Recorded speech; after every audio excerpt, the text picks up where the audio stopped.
ফুটবলের সবচেয়ে বড় আসর ফিফা বিশ্বকাপের মঞ্চে জায়গা করে নিয়েছেন বাংলাদেশের সন্তান সঞ্জয়। সম্প্রতি প্রকাশিত হয়েছে বিশ্বকাপ 2026-এর অফিসিয়াল অ্যালবামের নতুন গান সির সির।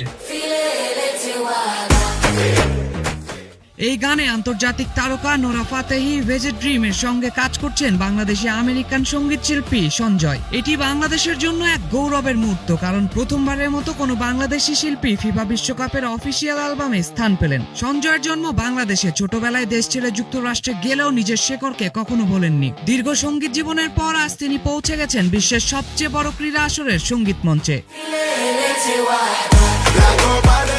সির সির গানটিতে ফুটবলের উন্মাদনার পাশাপাশি দক্ষিণ এশীয়, আরব ও আন্তর্জাতিক সঙ্গীতের মিশেল রয়েছে। গানটি ইতিমধ্যেই সামাজিক মাধ্যমে আলোচনার জন্ম দিয়েছে।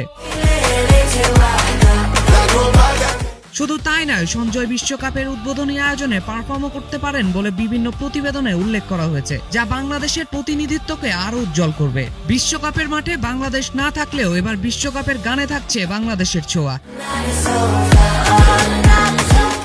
আর সেটি কোটি বাংলাদেশের জন্য গৌরবের এক নতুন অধ্যায়। জুবাইর ইনাম, নিউজ 24।